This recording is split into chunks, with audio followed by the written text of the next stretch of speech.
Les vivants et les dieux, symboles et religions, par Michel Cazenave. Aujourd'hui, la grande déesse.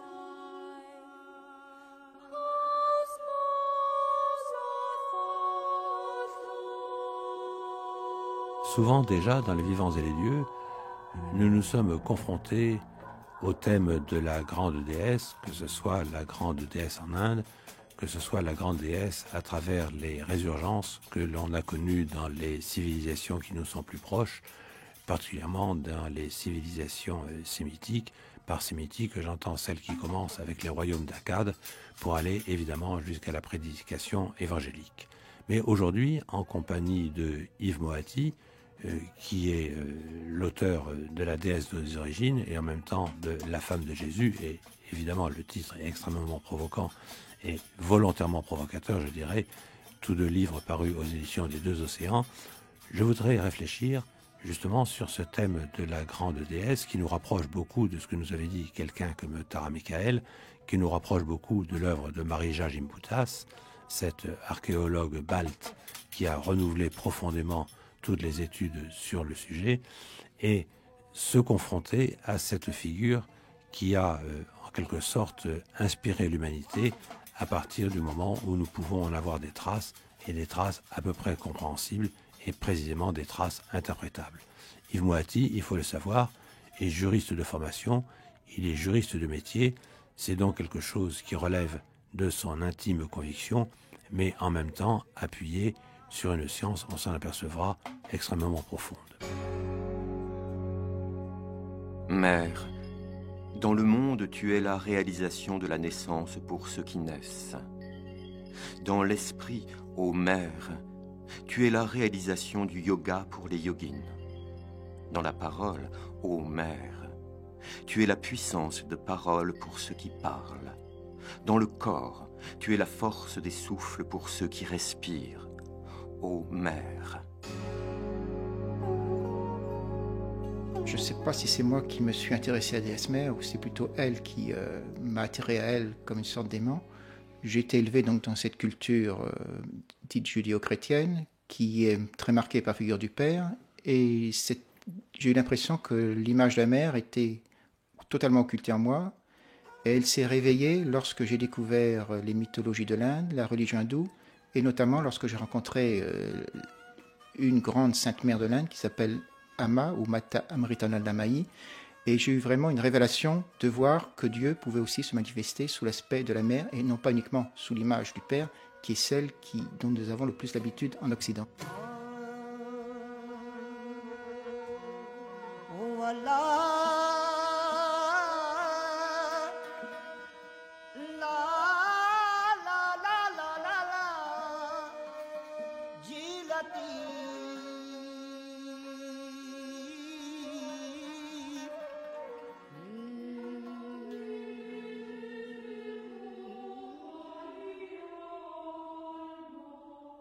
Ce qui m'a passionné également, c'est d'essayer de retrouver cette image de la mère dans les religions monothéistes, aussi bien judaïsme, christianisme, voire islam, de voir comment cette image avait été occultée dès les débuts de ces religions et en même temps avait survécu sous une forme, disons, cachée, mais que malgré tout, la mère n'était pas totalement absente de nos religions dites monothéistes. Et je me suis intéressé plus particulièrement, en ce qui concerne les origines du christianisme, à ces évangiles qu'on a retrouvés à Nag Hammadi en 1945, où le Père est présenté sous la double image, dans la bouche même de Jésus, Père et Mère, masculin, féminin, où on voit que dans ces évangiles-là, Jésus interpelle, disons, le Dieu, ou parle de Dieu comme étant à la fois son Père et sa Mère.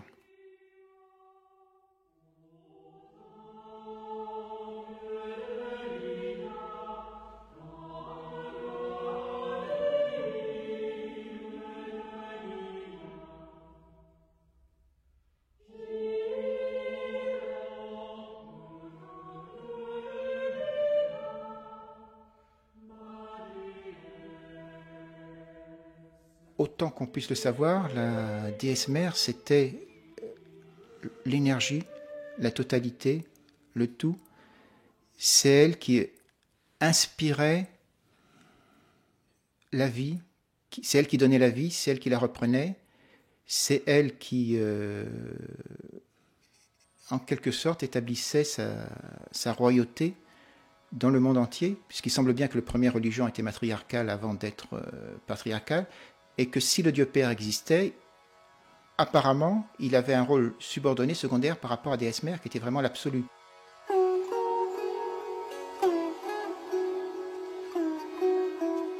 Inanna, ta poitrine est un champ producteur de plantes, un large champ déverseur de grains.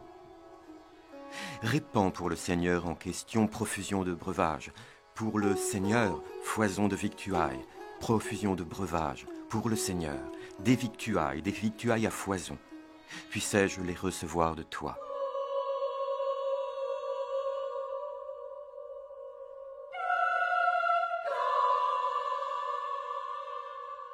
Mais alors, précisément, lorsque vous parlez de l'Inde, Yves Moiti, est-ce que d'une certaine manière, on ne pourrait pas considérer, je sais bien que tout ça est de la reconstruction, mais est-ce qu'on ne pourrait pas considérer que d'une certaine façon, la figure de la déesse mère était précédente aux invasions indo-ariennes, comme on dit, ou indo-européennes?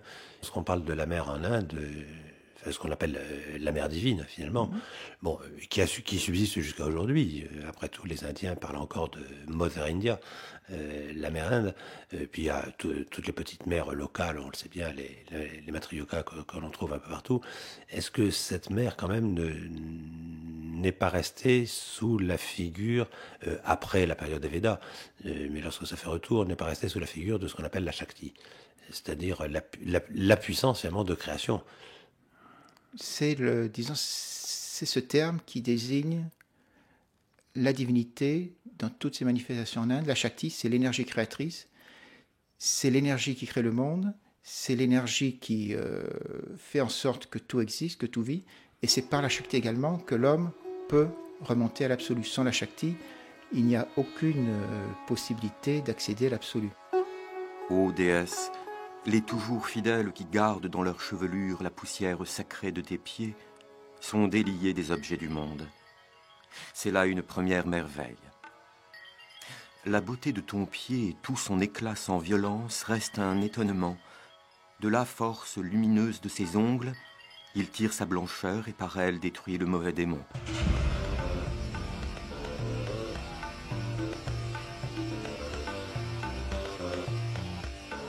Tu vois, déesse, la souffrance du lotus qu'engendrent chaque nuit les rayons de la lune. Tu en as compassion, tu le venges, heurtant d'un coup de lotus l'astre aux rayons froids, l'affligeant chaque jour dans sa tourelle, dans cette coiffure de Mahécha prosternée sous ta colère. Prosterné sous ta colère, heureux d'avoir heurté ton pied. Ô déesse, Shiva se relève. De la Ganga tombent des gouttes rougies de lac que tu prends pour gouttes de sang. Là tu t'affoles, là tu triomphes et embrasses l'aimé. Lorsqu'on parle de la Shakti, on voit dans certaines Upanishads que le monde est la création de la Shakti, ce qui fait que du coup on se trouve devant ces espèces d'affirmations qui à nous paraissent un peu contradictoires, de dire elle est la puissance de dissipation, elle est la puissance d'ignorance puisqu'elle crée le monde, et en même temps elle est la voie de la connaissance, c'est-à-dire celle qui permet d'aller au-delà de l'apparence de monde qu'elle a créé finalement. Elle est à la fois Ma, mère, et Maya, puissance d'illusion. Les deux termes sont presque identiques. Elle est celle qui, en créant le monde, crée une succession de voiles qui nous cachent la lumière, mais elle est aussi celle qui, si nous l'implorons, que si nous suivons sa voie, nous permet de dissiper ces voiles les uns après les autres et de remonter à la lumière. Elle a un double aspect. Elle est créatrice, elle est destructrice. Elle crée le monde, elle détruit, comme Kali, qui est une déesse sanguinaire, mais elle est sanguinaire en ce sens qu'elle détruit l'ego. Donc d'un côté, elle crée le monde, mais d'un autre côté, elle nous aide à dissiper l'ignorance qu'elle a elle-même créée. Elle a une double fonction, une double image, et les deux ne sont pas du tout incompatibles dans la mythologie hindoue. Mais alors précisément, est-ce qu'il n'y a pas souvent de notre part une incompréhension, puisque vous avez parlé de la déesse Kali, bon, on le sait très bien que la déesse Kali est toujours représentée d'une façon quand même assez peu assez peu accueillante, c'est le moins qu'on puisse dire, avec ce sang qui lui coule le long des lèvres, les crânes autour de son... Et lorsqu'on lit un texte comme la célébration de la grande déesse, on s'aperçoit en même temps qu'elle est absolument terrible, effectivement, ce que beaucoup de mystiques ont repris après, elle est absolument terrible, mais elle est absolument terrible parce que c'est aussi comme ça qu'elle s'est montrée dans le combat contre les démons. Tout à fait. Et justement, si elle est terrible, c'est parce qu'elle fuit les démons. Et donc, ce qu'elle fait fuir en nous, c'est ce qui serait le démon, ce qui serait le mal, c'est elle qui nous aide à détruire l'ego. Le collier de crâne qui est autour de son cou symbolise justement la mort de l'ego. Quand Kabir dit « si vous voulez suivre votre maître, coupez votre tête », la seule façon d'accéder à l'innommé, à l'invisible, c'est de couper sa tête, c'est-à-dire de couper son mental, de couper tout ce qui fait obstacle, tout ce qui fait voile à cette lumière que représente la mer, tout en la voilant en même temps. C'est une sorte d'opposition, de contradiction, mais chez les hindous, il n'y a pas, disons, ce qui est contradictoire, ça ne veut pas dire que c'est impossible. Eux, ils sont extrêmement synthétiques, donc le contradictoire, on ne peut pas dire que parce qu'une chose est contradictoire, que c'est impossible, que ça n'existe pas. Au contraire, eux, il faut surmonter les dualités, il faut réconcilier les dualités, et c'est uniquement en faisant le 2-1 qu'à ce moment-là, on peut accéder à la vérité par-delà le voile. Kali est destructrice, mais elle détruit, elle nous aide à détruire ce qui nous empêche de voir la lumière. Dans mon égarement, je crois pouvoir, avec l'argile, modeler l'image de la mer. Mais cette mer chérie, est-elle faite du limon de la terre? Est-elle faite du limon de la terre, la mer à la guirlande de crâne qui brandit le glaive? Non, c'est en vain que je travaille l'argile. La terre peut-elle éteindre la peine qui brûle le cœur? On dit que la mer est noire, mais ce noir, c'est la lumière du monde. Est-il un noir comme le noir de la mer dont je pourrais enduire l'argile? Les trois yeux de la mer, soleil, lune et feu. Quel artiste saurait en reproduire un seul? Est-elle d'argile et de paille, Kali, la destructrice du mal? Non, Kali, la noire, effacera le noir dans l'âme de Prasad.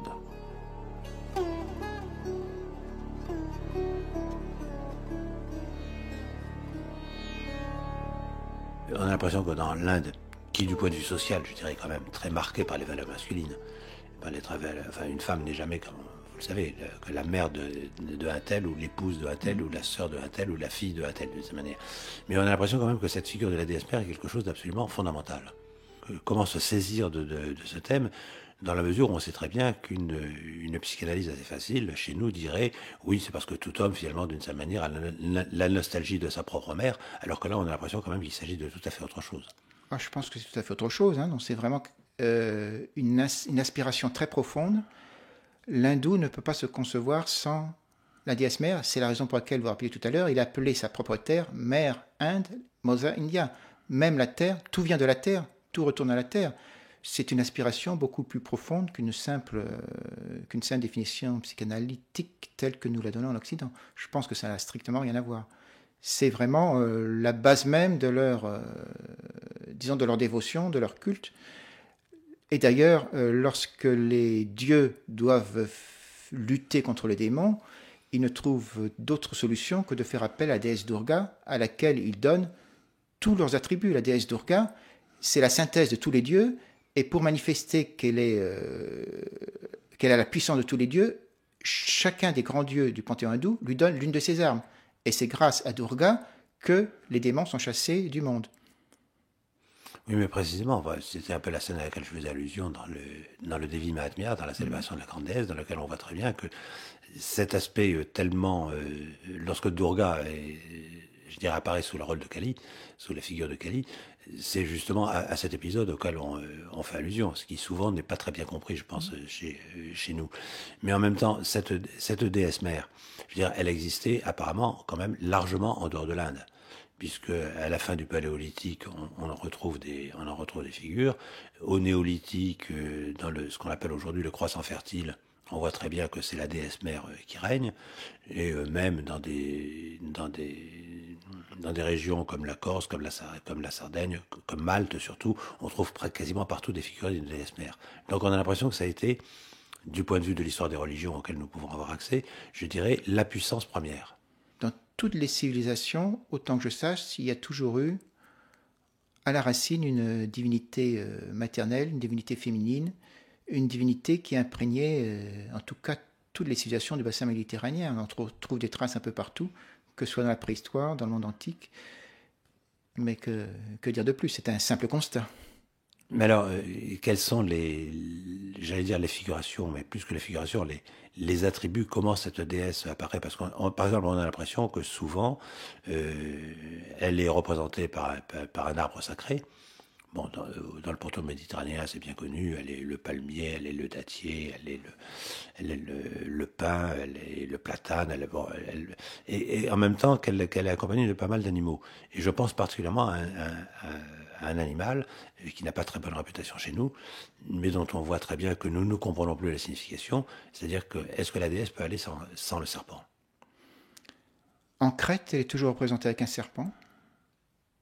Dans la Bible elle-même, la divinité féminine est appelée Asherah, ce qui est symbolisé par un pieu ou par un arbre. Et on voit très bien que même dans la mythologie biblique, l'arbre est toujours associé au serpent. Le serpent, c'est le gardien. C'est un synonyme de la sagesse. C'est le gardien des trésors. Et il y a un jeu de mots en langue sémitique, je crois, qui identifiait le serpent et la vie. Donc c'est le serpent qui, en quelque sorte, donne la vie. Nous lui avons donné une valeur maléfique, mais dans l'Antiquité, on le voit très bien, notamment en Crète, le serpent avait une valeur bénéfique. Il symbolise aussi la mutation permanente des êtres des choses. Il se desquame en permanence, il symbolise un peu la vie qui se renouvelle en changeant de peau. Il est aussi synonyme de soleil. Dans les hymnes védiques, on identifie le serpent au soleil. Il a une valeur de celui qui donne la vie, celui qui donne la lumière. Et c'est vrai que dans les civilisations antiques, il est associé à la déesse mère. Et il se trouve que les religions monothéistes ont inversé les valeurs et ont fait d'animaux qui étaient sacrés, qui étaient vénérés dans les religions dites païennes, en ont fait au contraire des animaux plutôt maléfiques. Tauende Morgen, wo via muntet ihr? Die Kühle des Abends, wo wir quicket ihr? Die Laben ist der Früchte Saft. Wie reutend ist der Blumen süßer Duft, ohne dich, ohne dich, ohne dich. En vous écoutant, Yves Moati, je pensais au début de la Genèse, que tout le monde connaît, c'est-à-dire au mythe d'Ève, d'une certaine manière, et je ne peux pas m'empêcher de me dire, Ève est au milieu du jardin, et on sait à quel point, dans les hymnes anciens de la déesse, le jardin était son lieu d'élection, si on peut dire. Dans ce jardin, il y a un arbre, et dans cet arbre, il y a un serpent. Et je me dis, est-ce que d'une certaine manière, ce n'est pas la manière dont on a essayé de se défaire justement du culte de la déesse à travers la figure d'Ève? C'est une histoire dont on ne sait pas trop d'où elle vient. Manifestement, il y a plusieurs interprétations possibles de cette histoire-là. Donc il est vrai qu'on a retenu l'aspect, disons, maléfique, le serpent qui tente Ève qui tente Adam et qui entraîne Adam dans sa chute, mais on peut l'interpréter de façon différente, et d'ailleurs ça a été fait dans certains milieux chrétiens, où on dit qu'en réalité, c'est une sorte d'initiation que le serpent a voulu transmettre à Ève. Le serpent a une valeur initiatique. Le serpent a voulu faire comprendre à Ève qu'elle pouvait goûter le fruit de la connaissance. Et d'ailleurs, lorsque Yahvé s'aperçoit que Adam et Ève ont goûté du fruit, on ne sait pas de quel fruit il s'agit exactement, il se dit, mais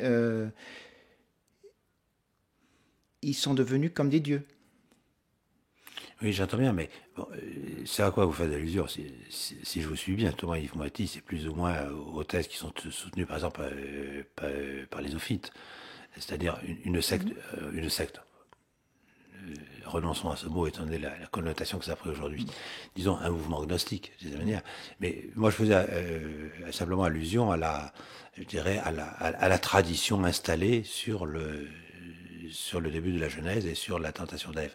Et on a l'impression quand même qu'il il y a la femme va être quand même va enfanter dans la douleur, la femme va être sous la domination de l'homme, et d'une certaine manière il suffit d'ailleurs de lire les grands théologiens, une sorte de malédiction de la femme par laquelle est entré le péché originel. Et c'est là où je me demande, est-ce que pour installer le Dieu Père, on n'a pas dû se défaire, comme d'ailleurs tout au long de la Bible, finalement, est-ce qu'on n'a pas eu se défaire du culte de la déesse mère? Ah, tout à fait. On a donné une valeur maléfique au serpent, à la femme, et ça a été une occasion de rejeter la déesse mère. Sachant tout de même que ces textes, autant qu'on puisse le savoir, ont été écrits à une époque très tardive, sans doute vers le 5e ou 6e siècle avant Jésus-Christ, pas du tout à l'époque de Moïse. Donc ça a été une reconstitution pour essayer de justifier la puissance d'Israël, le royaume d'Israël, le roi d'Israël. Disons, il y avait une volonté hégémonique de justifier l'existence d'un État par rapport aux populations qui existaient. Et ce sont les théologiens de l'époque qui ont inventé cette idée-là. C'est pas un mythe ou une image qui remonte si loin que ça dans le temps. C'est une réinterprétation à une époque moderne dans des buts plus politiques peut-être que d'essayer d'instaurer ou de réconcilier les Hébreux avec leur propre religion. On voit constamment dans cette Bible qu'on évacue la déesse mère. On voit que les Hébreux continuent à adorer la déesse mère. Régulièrement, si nous lisons bien la Bible, on s'aperçoit qu'il y a des prophètes qui se lèvent au sein d'Israël pour dire aux Hébreux, rejetez la déesse mère, rejetez vos cultes, les images que vous fabriquez sont des idoles, il faut jeter, brûler les Ashéras, il faut jeter les divinités, et ça apparaît régulièrement au cours des siècles dans l'histoire d'Israël. Donc si ça apparaît régulièrement, ça veut dire que les Hébreux ont continué à adorer une déesse mère et que les prophètes ont eu toute la peine du monde à éradiquer ce culte. Et c'est pour ça qu'ils ont été peut-être obligés d'inventer des mythes, d'inventer des mythologies qui évacuent complètement la déesse. Mais la déesse apparaît constamment. Si les prophètes se lèvent contre la déesse, c'est qu'elle est toujours là. Et si Salomon accueille au sein du temple des Ashéras, c'est que même à l'époque de Salomon, la déesse était toujours présente, était toujours vénérée par les Hébreux.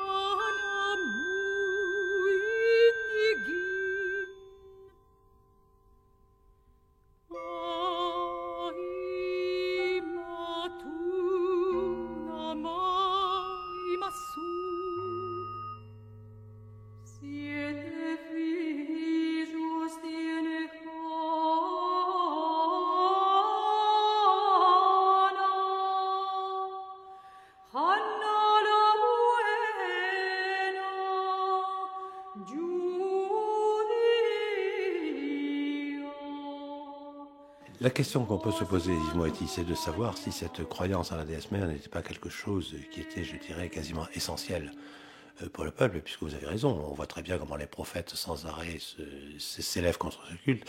Si je me rappelle bien, c'est Jérémie qui dit « Vous adorez toujours la reine du ciel alors que Yahweh est là, vous vous détournez de lui, etc. » Ce qui veut dire que la déesse est toujours adorée à l'époque. Mais est-ce que ça ne tient pas aussi à tout le contexte? Je veux dire par là que les peuples de Canaan, ou de manière plus large, lorsqu'on va à Ougarit avec la déesse Anat, etc., croyaient profondément à la déesse, et il suffit de remonter à la figure d'Ishtar, il suffit de remonter à la figure d'Inanna à Sumer, pour voir que la déesse avait été quasiment dominante dans la région. Dans tout le monde méditerranéen, notamment dans cette région, la déesse était prédominante, donc les Hébreux ne pouvaient pas ne pas être influencés par les peuples au sein desquels ils vivaient, sachant qu'il y a eu forcément des mélanges, des contacts, des mariages, mais je crois qu'également dans la propre tradition hébraïque, l'image de la mère n'était pas absente, que dans l'arche elle-même, Dieu était représenté sous son aspect à la fois masculin et féminin. Et Ashéra, ce n'est rien d'autre que la parèdre de Yahvé. Et cette cette idée a été transmise au fil des siècles par la Kabbale juive notamment, qui admet très bien que la Shekinah ou la Shekinah est l'énergie ou l'aspect féminin de Dieu.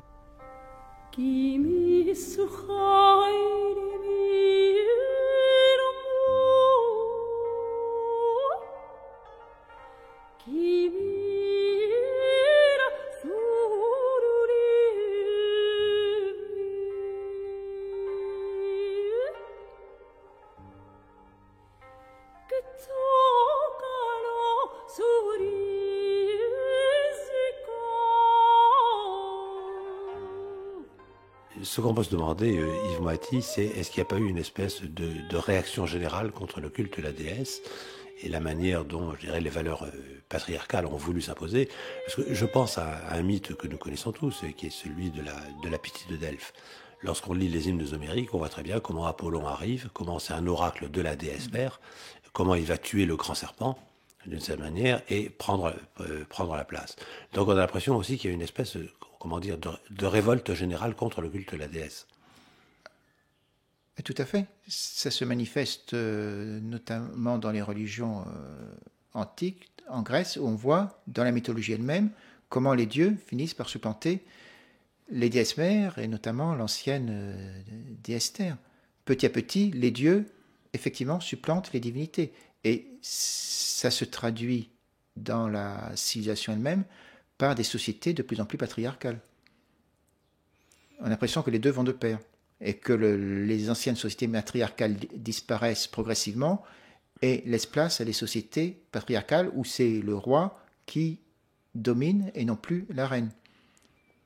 Oui, mais précisément en même temps, dans cette domination du roi, on a l'impression qu'il y a quelque chose de très neuf, qu'il y a une conception du pouvoir nouvelle qui s'instaure. Parce qu'on voit très bien comment dans les antiques cultures, je pense particulièrement à Sumer, mais dans de vieux rituels gaéliques ou celtiques, on le retrouve aussi, le roi n'était légitime que s'il épousait la représentante de la déesse. Ce qu'on appelait une hiérogamie. Parce que là, on a l'impression que, je dirais, le pouvoir n'existait qu'appuyé sur la puissance de la déesse, et le roi n'était légal que parce qu'il était légitime, ayant épousé la déesse. Et on a l'impression que là, tout à coup, il y a une notion du pouvoir qui s'auto-justifie elle-même, si l'on peut dire, et qui est entièrement reliée à une idéologie masculine. Ah, tout à fait. Disons, c'est cette idéologie masculine ou patriarcale qui s'impose petit à petit, et parallèlement, elle s'impose dans la mythologie, puisque en même temps que l'idéologie masculine patriarcale s'impose, que l'idéologie matriarcale féminine diminue, il en va de même avec les divinités. Les divinités masculines finissent par l'emporter, par supplanter les divinités féminines. Mais oui, pardon, allez-y. Mais est-ce que ce n'est pas de cette façon-là qu'il faudrait éventuellement relire un texte que nous sommes habitués à interpréter différemment? Je pense à quelque chose comme la théogonie d'Hésiode. Parce que lorsqu'on voit les différentes générations qui se succèdent, on s'aperçoit qu'au départ, il y a le chaos. Le chaos en grec, ça veut dire la faille, ça veut dire la béance. Autrement dit, c'est l'appareil féminin, d'une certaine manière. Puis la terre-mère, et puis on voit peu à peu, comme de génération en génération, c'est le pouvoir des hommes qui va s'imposer. C'est-à-dire comment se débarrasser finalement de cette mère si encombrante. Disons, on a l'impression que tout en reconnaissant à l'origine une valeur féminine, tout en reconnaissant la primauté de la déesse mère, petit à petit, ses enfants la supplantent, et notamment ses enfants masculins. Et c'est le poids du mal qui l'emporte petit à petit sur celui de la femme. Comment l'expliquer, je ne sais pas. Mais c'est une évolution que tout le monde peut constater. Il suffit d'étudier un tout petit peu l'histoire des religions pour l'apercevoir. Donc, toutes les théologies, il y a cette idée que l'homme est sorti de la nature, que la nature est sa mère, mais qu'il s'en est éloigné, il s'en est rendu indépendant, et c'est le culte du héros, du moi qui l'emporte, et non plus celui des valeurs féminines, des valeurs matriarcales. Enfin, autant qu'on puisse le déterminer.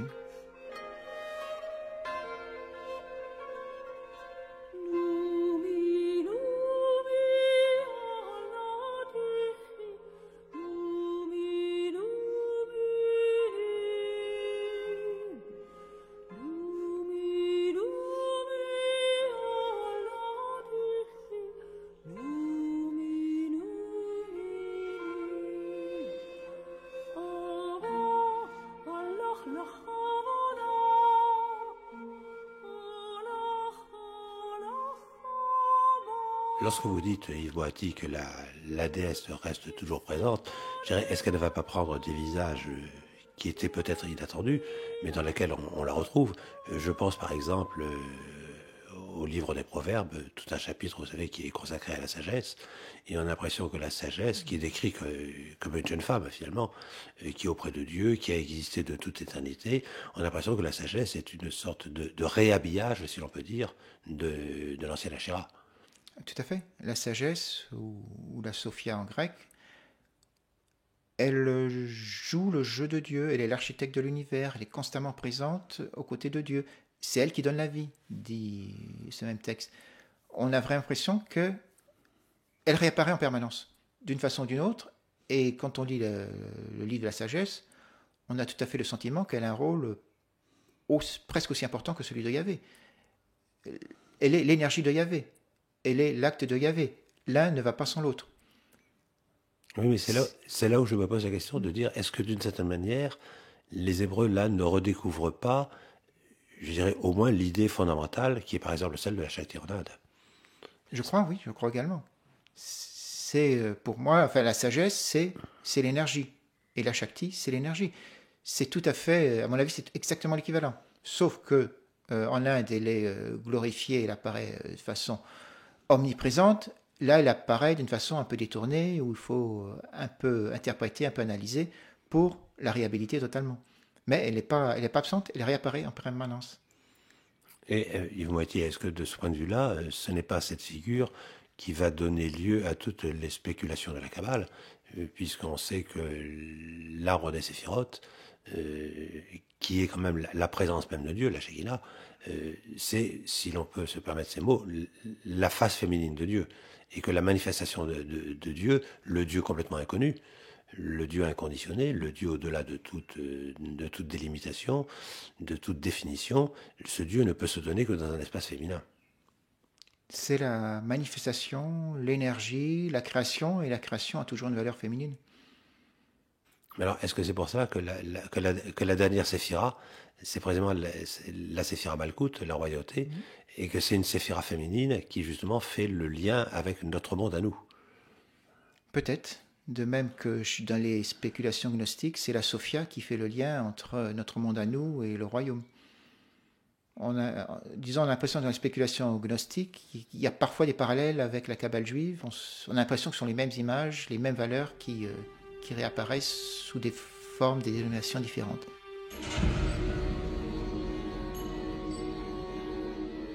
Dans le sanctuaire de mon cœur, ce champ de crémation, quelle est cette femme échevelée? Langue jaillissante, 800 crânes à son cou, un glaive dans la main gauche. Pourquoi cette forme terrifiante? Son corps est tout couvert de sang et comme le tonnerre, son rire retentit.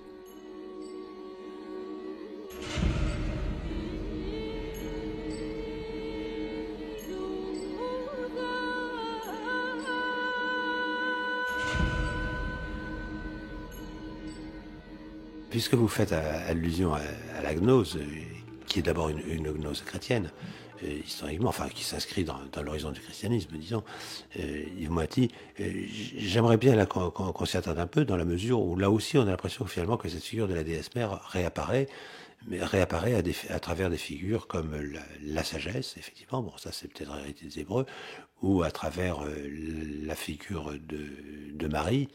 Marie, c'est souvent Marie-Madeleine, et que dans les reconstructions, ou dans les constructions, ou dans les descriptions qu'on nous donne de la création du monde, finalement, je pense déjà au premier qui est Simon le magicien, c'est lui qu'on a dit le magicien, dans lequel le père est toujours père et mère, finalement. Ah oui, dans les spéculations gnostiques, ou dans les différentes mythologies qui ont été construites par ces mouvements gnostiques, Dieu est à la fois père et mère. Dans le christianisme officiel, Dieu est à l'image du Père, c'est le Père, le Fils, le Saint-Esprit. Marie, la Vierge Marie, apparaît, on a l'impression un peu tardivement. Elle est une sorte de ressurgence de l'aspect féminin de la divinité, mais dans la théologie chrétienne, la Vierge Marie est la mère de Dieu, mais jamais Dieu la mère. Alors que chez les gnostiques, l'image de Dieu en tant que mère est valorisée sur le même plan que Dieu en tant que père. Pour ces courants dignostiques, Dieu est à la fois masculin et féminin, est à la fois père et mère. Les deux valeurs sont complémentaires et l'un ne va pas sans l'autre, notamment chez Simon le magicien et chez la plupart des mouvements gnostiques. Oui, mais lorsqu'on s'intéresse à la figure de Marie, j'aimerais là aussi qu'on ait quelques commentaires dessus, Yves Moiti, dans la mesure où on voit très bien qu'au début, je dirais au moins pendant les 2 ou 3 premiers siècles, la théologie chrétienne ne s'y intéresse pas beaucoup, et où on a l'impression que peu à peu elle va s'y intéresser sous la pression du peuple, et du peuple croyant, comme si le peuple, lui, réclamait une mère. Et je me dis que c'est quand même assez étonnant de voir dans le légendaire que finalement, là où va se réfugier Marie, avec Jean, bien sûr, mais là où va se réfugier Marie, c'est quand même dans la ville d'Éphèse, qui est quand même l'une des grandes villes de la déesse, l'ancienne Artémis, et que c'est à Éphèse qu'elle va mourir, c'est à Éphèse que va être proclamé le dogme sur sa maternité divine. Donc on a l'impression que dans la psyché collective, finalement, des croyants, il y a une demande, et une demande extrêmement forte.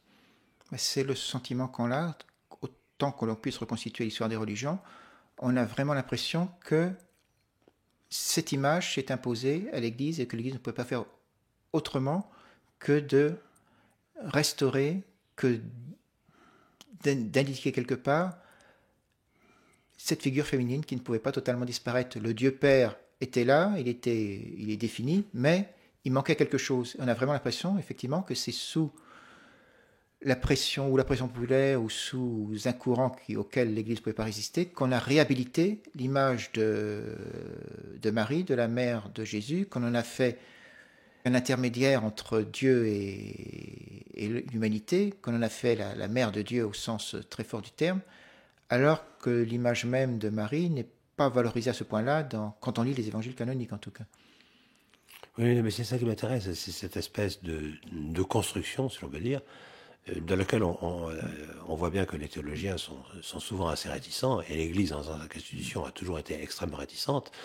Il suffit de penser à la proclamation d'Éphèse, puis celle de Chalcédoine, mais enfin Éphèse d'abord, Marie Théotokos, Marie Mère de Dieu, et on voit bien comment un certain nombre de théologiens qui s'y opposent disent oui, mais vous vous rendez compte, si elle est la Mère de Dieu, elle est comme les 3 personnes sont équivalentes l'une à l'autre et ne sont que des hypostases de la même réalité, ça veut dire qu'elle est la mère du Père, ça veut dire qu'elle est à la fois son épouse, et ça veut dire qu'elle est à la fois sa fille. C'est-à-dire, je dirais, nous sommes en plein inceste sacré.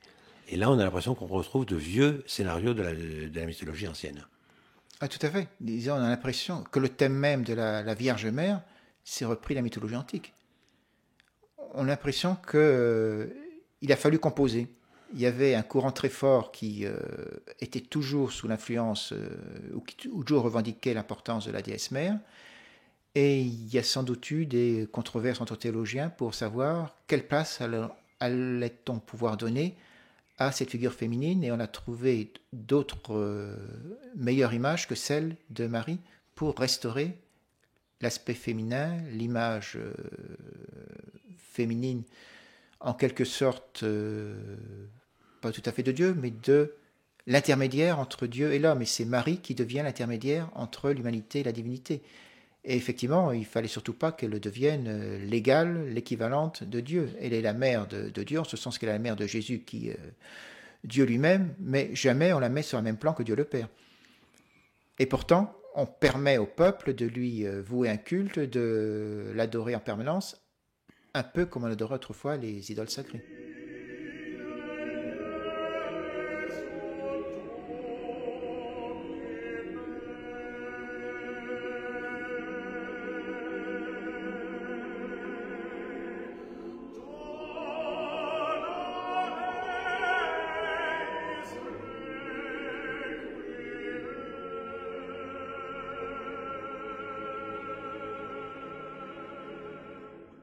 Bon, on voit très bien comment il y a eu historiquement, je dirais, une prédominance des valeurs masculines et des valeurs à la fois culturelles, sociales et je dirais théologiques d'un Dieu Père. Est-ce qu'on n'a pas l'impression qu'aujourd'hui nous sommes dans une époque où quand même ça commence à beaucoup vaciller? disons, les religions occidentales, notamment le christianisme, sont quand même remises en question pas seulement depuis le XXe siècle, mais depuis quelques siècles, disons.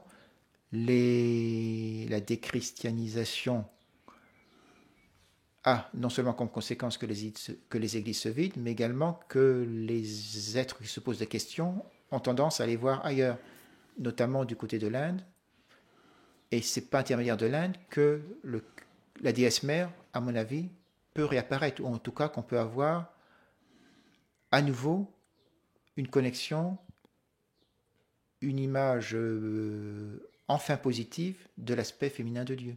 Je pense qu'on a beaucoup à apprendre de l'Inde, que l'Inde n'a pas perdu ces traditions que nous avons cultées depuis 2000 ans, et que par intermédiaire de tout ce qui se passe en Inde, notamment la mythologie, mais également le culte vivant, l'apparition de sages qui sont aussi bien des hommes que des femmes, de ces saintes mères qui vivifient la spiritualité indienne, je pense que, effectivement, la déesse mère peut réapparaître sous son véritable aspect. Mais en même temps, on a beaucoup de... Enfin, en dehors de l'importation de formes, je dirais que se ranger entièrement à la vie de l'Inde, c'est aussi s'expatrier de soi-même, d'une certaine manière.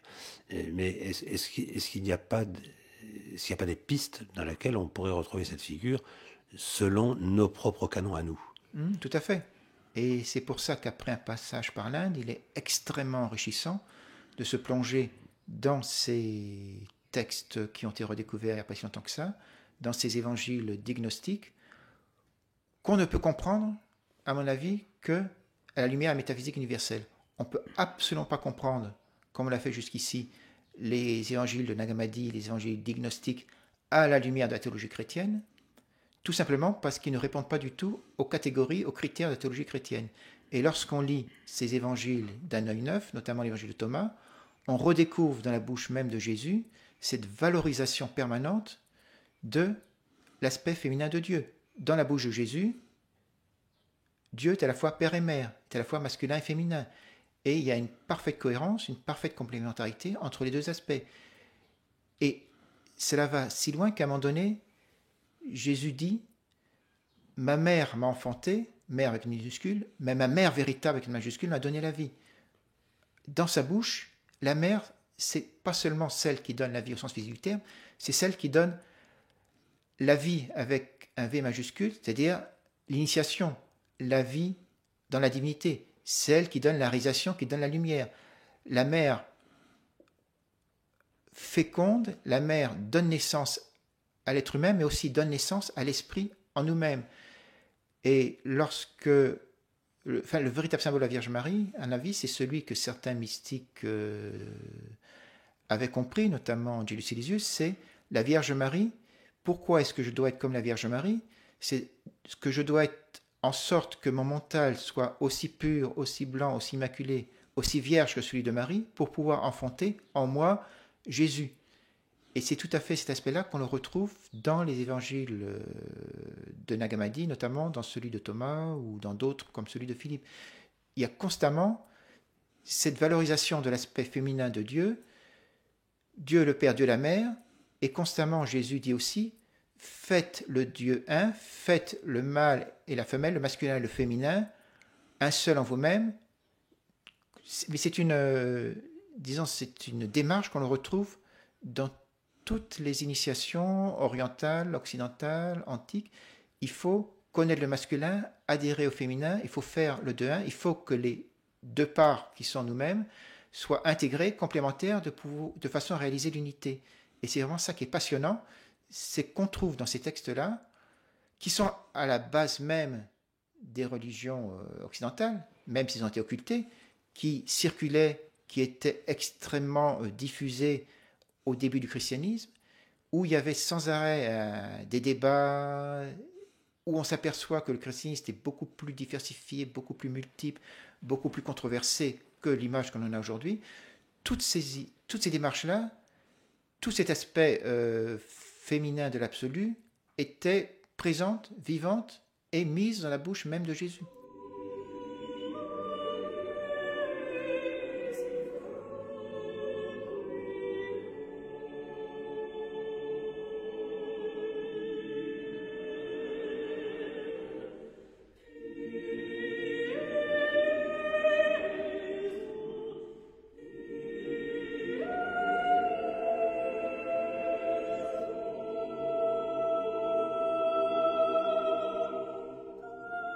Jésus, à mon avis, exprimait une vérité universelle, cette vérité qui est la source de toutes les traditions, de toutes les religions. Je ne pense pas qu'il ait jamais voulu fonder une église, ou qu'il ait jamais parlé même de passion, de résurrection, ou qu'il ait même eu un groupe de disciples auquel il aurait donné pour mission de fonder une église, quelle qu'elle soit. Il s'est contenté d'exprimer une vérité qui jaillissait spontanément en lui-même, qui faisait pas référence à telle ou telle religion, même forcément judaïsme, mais qui était une vérité qui coulait de source en lui-même. Et c'est constamment un mouvement d'aller et retour entre cette origine qu'on ne peut pas déterminer, qui est indéfinissable, inexprimable, ce mouvement de l'unité qui se manifeste dans la dualité, dans la multiplicité, et qui après, par ce jeu d'aller et retour, permet de retourner à l'unité. C'est un jeu constant, un mouvement permanent. Jésus dit à un moment donné, quel est le signe du Père qui est en vous? C'est un mouvement et c'est un repos. C'est un mouvement, ça symbolise tout à fait la multiplicité, dirait-on le samsara en Inde, et le repos, c'est l'absolu, c'est le vide, c'est le calme, ce serait le nirvana en langage indien. Et vous savez très bien que les bouddhistes disent mais qu'il n'y a aucune différence entre le nirvana et le samsara, il n'y a aucune différence entre le samsara et le nirvana et le samsara et le nirvana, et c'est dans l'un comme dans l'autre que l'on trouve le tout. Le mouvement et le repos, c'est un mouvement, disons cette image très forte, dans lequel Jésus englobe la totalité. Le tout, l'un, c'est ce repos absolu, cette origine, mais qui est constamment en mouvement. C'est un jeu d'aller-retour. L'un crée le deux crée la multiplicité, et de la multiplicité, on retourne au deux, et du deux, si on arrive à concilier les contraires, on retourne à l'unité. C'est un jeu permanent.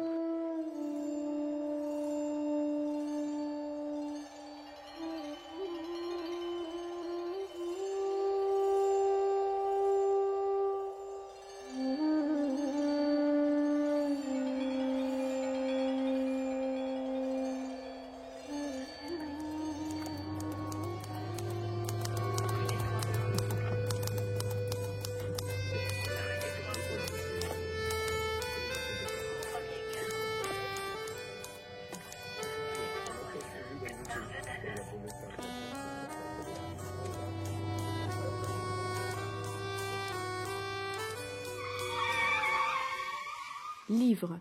Dans un ordre d'idées qui, dans la profondeur, est assez proche de ce que nous venons de voir, je voudrais signaler d'abord l'ouvrage de Gérard Nadaf, Le concept de nature chez les présocratiques, aux éditions Klingsik.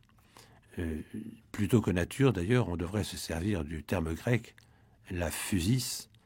Cette physis, dont, selon les étymologies, on trouve la trace du verbe phuestai en grec, c'est-à-dire la naissance, ou alors une vieille racine indo-européenne, celle que l'on marque par les lettres BRH précédées d'une étoile, qui montre que ça a été recomposé par les philologues, et qui désigne quelque chose qui est de l'ordre de l'accroissement, et qui est finalement la même racine que l'on trouve dans Brater, ce qui a donné le frater latin, notre frère, ou ce qu'on trouve dans le brahman des hindous.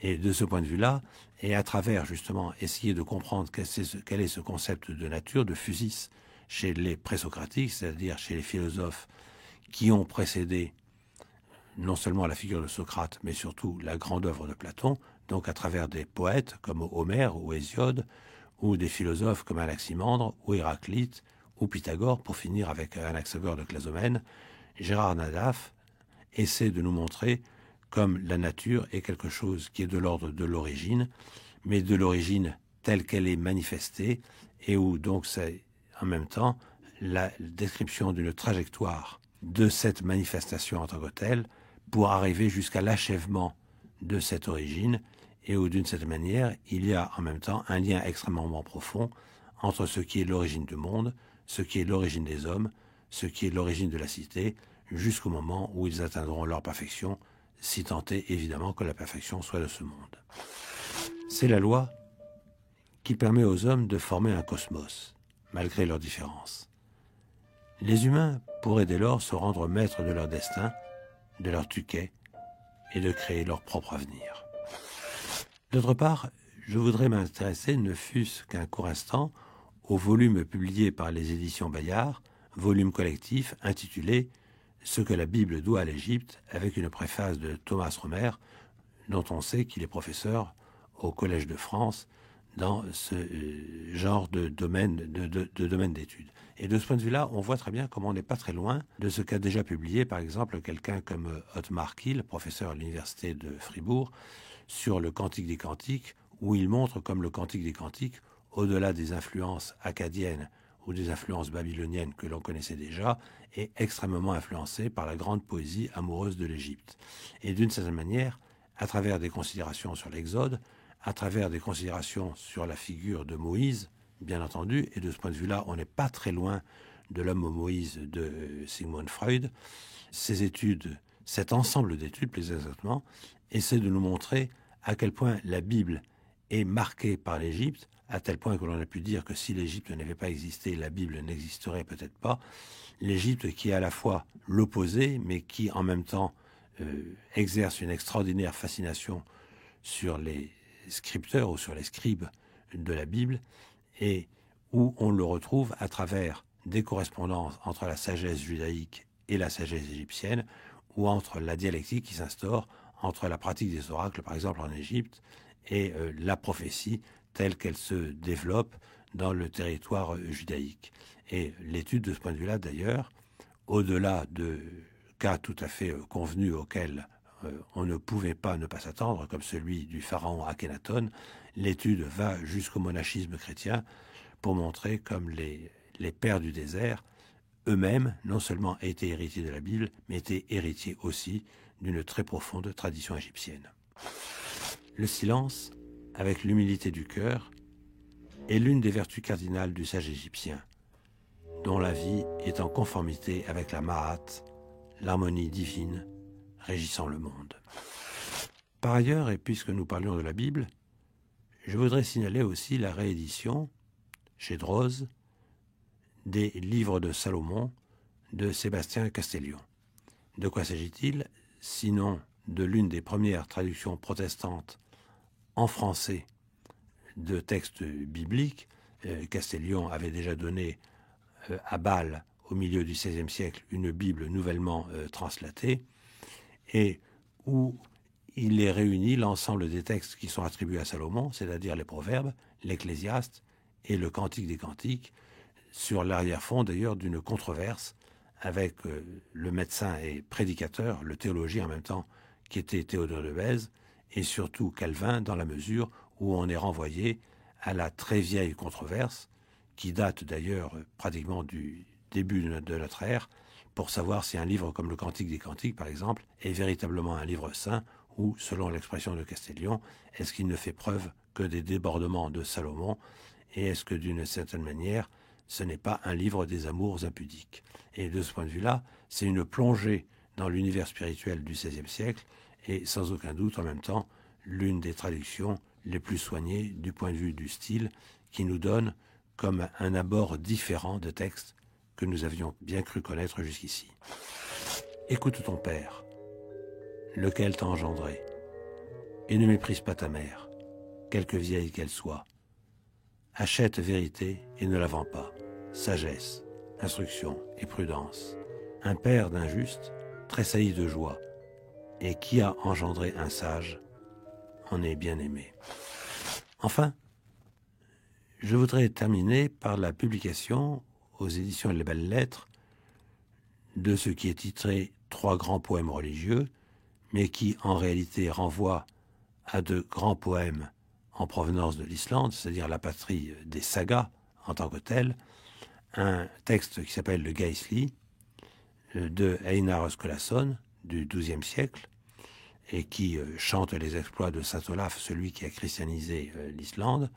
D'autre part, un texte appelé le Líknarbraut, la voix de la grâce, dû à un anonyme très proche de l'esprit franciscain, et enfin les Passus Salmar, le cantique de la Passion du pasteur Peterson au XVIIe siècle, et où on voit comme il y a là une continuité dans des textes qui sont à la fois pleins de bruit et de fureur, même si ce sont des poèmes religieux, comme il y a une continuité de l'esprit des sagas jusque dans le christianisme, et comment, à travers la méditation sur la croix, il y a une méditation ininterrompue dans la civilisation scandinave sur la puissance du destin et la manière dont Dieu lui-même, au-delà des humains, comment Dieu lui-même a partie liée avec ce destin.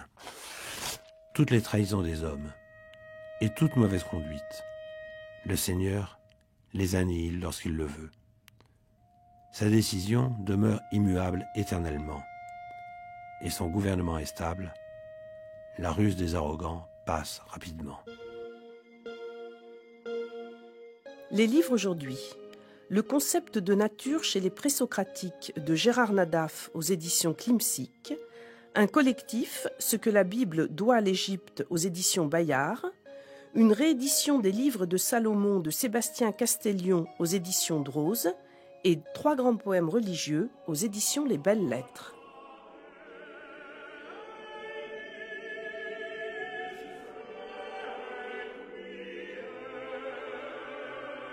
C'était Les Vivants et les Dieux, une émission proposée par Michel Cazenave, avec aujourd'hui la participation de Yves Moati. Texte lu par Frédéric Prévost, recherche sonore Eliane Letellier, mixage Éric Boissé, réalisation Isabelle Huel.